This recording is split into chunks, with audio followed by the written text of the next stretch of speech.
I think most stories start at the beginning, but here I think it can be better explained by starting at the end. So, here I am, at the Waffle Cafe at 3:30. The girls 2 tables behind me are complaining about their boss again. The 3 girls directly in front of me are trying to stuff themselves with toast, and Gardy the waitress has just filled my glass. Then a shadow fell over me.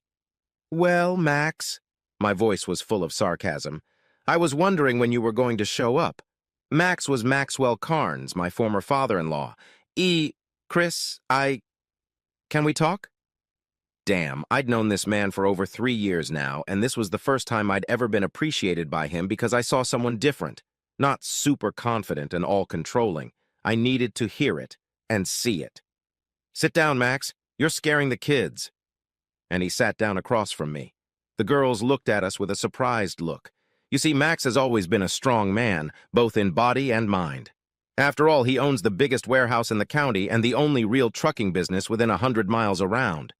When, some 15 years ago, the local economy went south, Max stayed afloat, and many people owe him their livelihoods, their homes, and, heck, their lives. Take into account also the fact that he's 6 feet 6 inches tall, plus he still looks like he works in the big house and is someone people didn't mess with. Max sat across from me in a separate booth. Damn, he looked like shit. Unshaven, circles around his eyes, insomnia at the Carn house. Poor kids. "Chris, I know you're hurting, but can't you and Kelly get over this little incident and—" "Little incident?"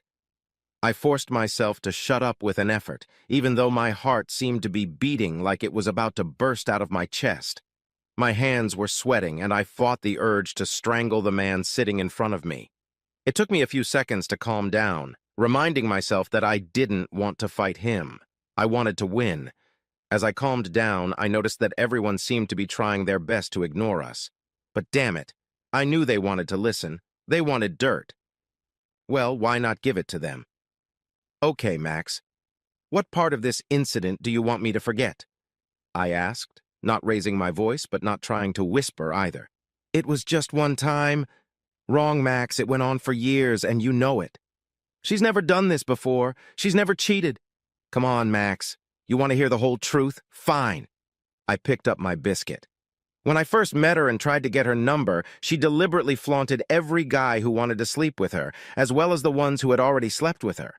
"Why, Max? Why was she doing that?" "She tried to push you away, Chris, but you defeated her and—" "Nope," I said, interrupting him as I spread apple jam on my toast. "She was trying to see if I was willing to fight for her, and like an idiot I did. I gave her the attention she demanded." I took a bite of my cookie and continued. "And then she brought me home to introduce me to Dad, and you hated me even then. Hated my politics, hated my career, hated my style and everything. At first I thought it was just Papa Bear growling, but no, you just didn't like me. I wasn't good enough for your precious little girl." I took another bite. The jam was good. Max's jaw went up and down, but the words couldn't get out of his mouth. We both knew I was right, and he couldn't argue with that. "But I wanted to live with it. I had to prove to you that I was a good guy, but I couldn't do it." "Don't argue with Daddy, just accept what he says and don't say or do anything." Oh, we had a few battle royals over that, and after all that, I just sat back and let you insult me. Tell me, was there such a thing as me humiliating you in front of all your friends, sitting there arguing with you about everything and winning? No, you don't remember that. Hell, I didn't care. I wanted us to stay together. Do you wonder what she was trying to do? See how subservient I was? I took a big sip of my drink, which gave me a chance to scrutinize Max.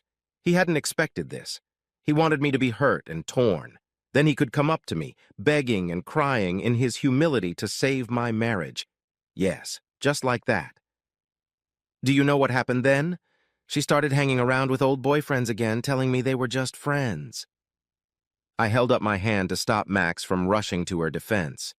"I know she never cheated back then. Believe me, after I beat up poor little Thomas for grabbing her ass in that bar, they all came to me and said nothing happened. She just— what was that all about? Checking up on me again.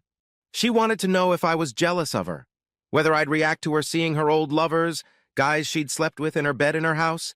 Yeah, well, we broke up after that. Best 3 months of my life. I'll tell you honestly." I finished my cookie and shook my hands off. Max was silent. I didn't know if it was the realization that she wasn't as innocent as he thought.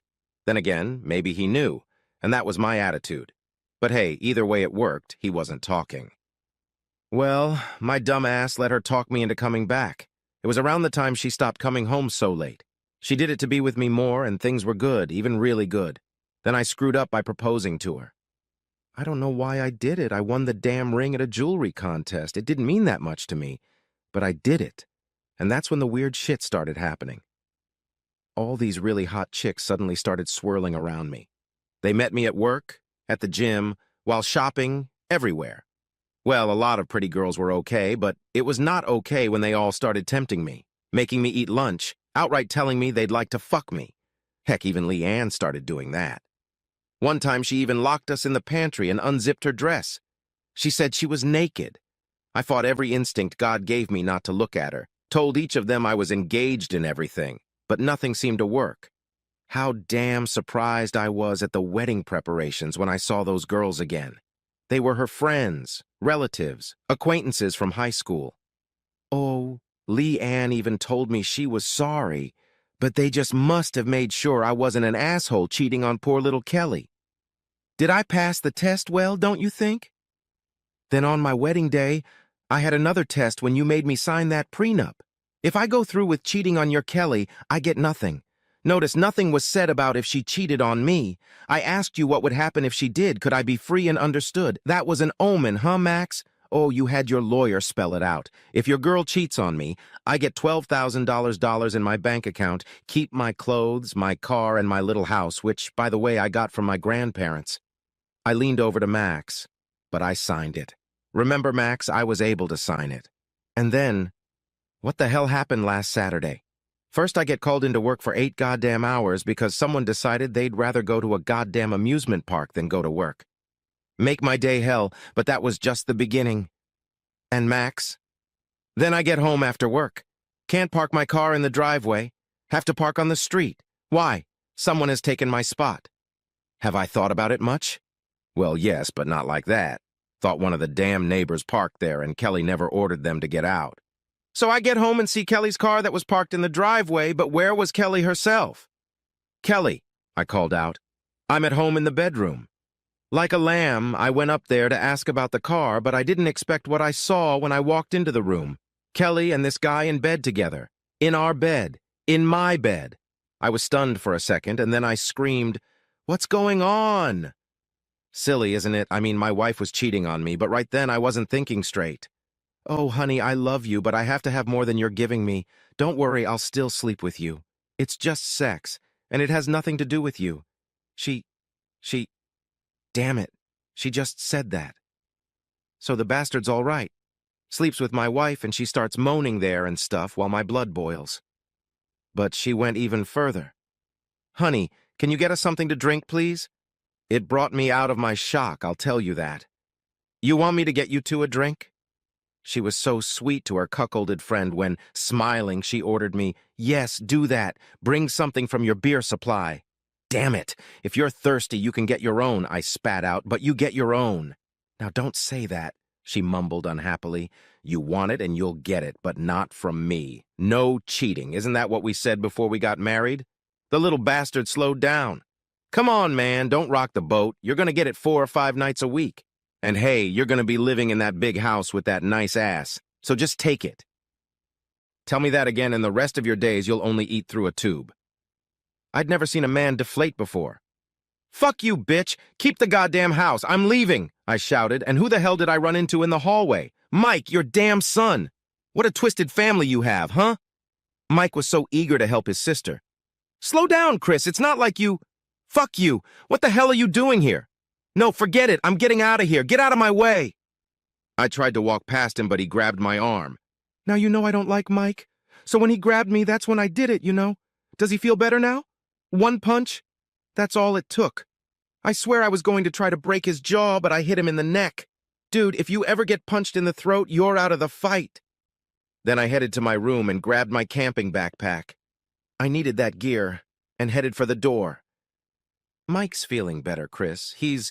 Well, the doctors say that. Great. But really, who cares? I toyed with the toast before continuing. What was I saying? Oh, yeah. Kelly ran out of the house as I was leaving, her little robe flapping, and she was screaming up a storm. But hey, she made the bed. Where was I supposed to stay?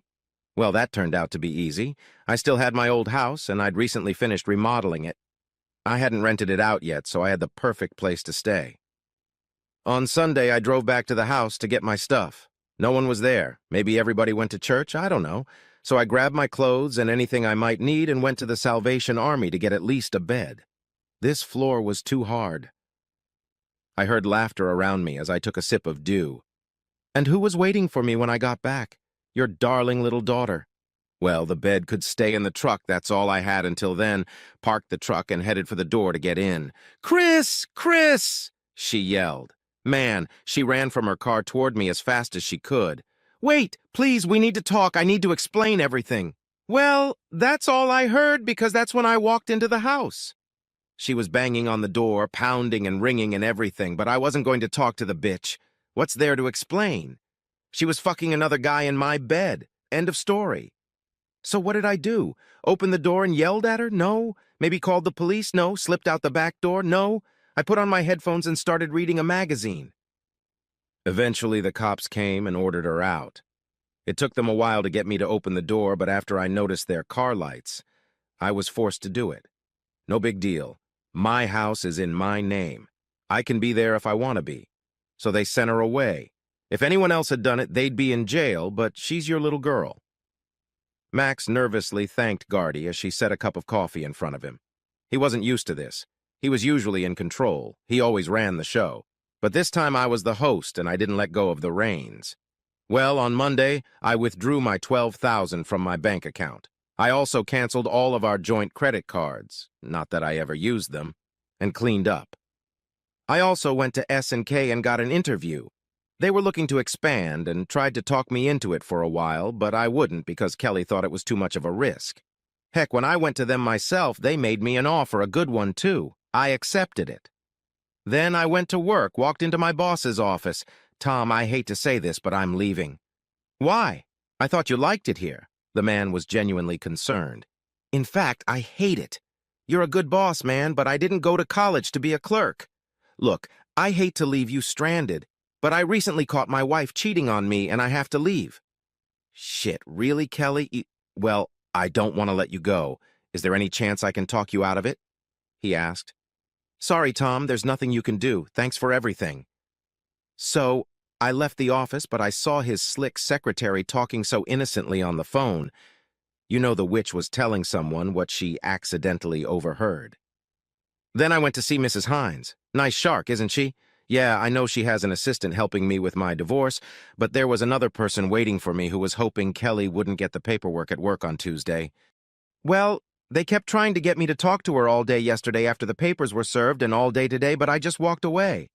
I guess your guys were watching me and saw my car. You thought you were going to fix that between Kelly and me? So, Max, what was that little incident? Did she sleep with someone else in our marriage bed? Let's see, Max. Why did she cheat? Look, I had choice one. I had to leave them in my bed. Well, she would have liked that. A higher sex drive would have been satisfied. Heck, half the fun in the chase is making her want you so badly that she attacks you. But Kelly never liked the little notes, the calls at work, the lunches, the little gifts. A waste of time and money.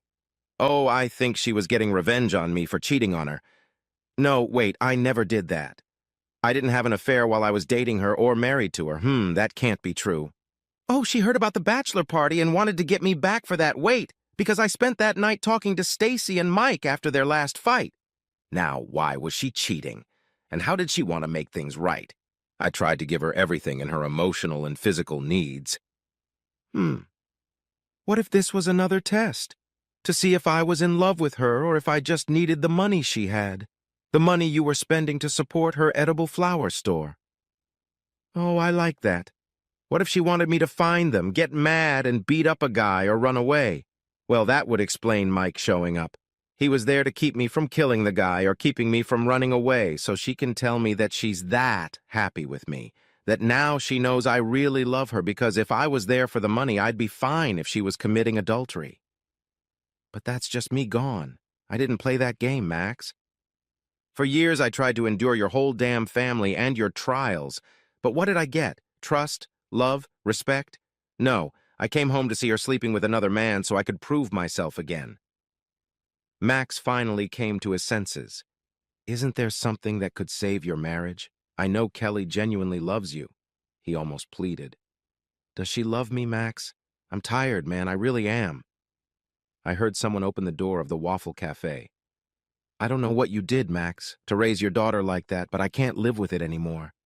And she's never going to change. She needs someone who can constantly show her he needs her. And I don't have that anymore. She tested me for the last time. I loved her, Max, but she killed that. I hope you're all happy now. I stood up. Max didn't move. As I put on my jacket, I saw Kelly standing at the counter. She had heard my last remark. She must have been the last person to enter. She stood there as our eyes met. I saw tears in her eyes, a tremor in her chin, but I felt nothing. I took out a 20, put it on the table, and walked into the night.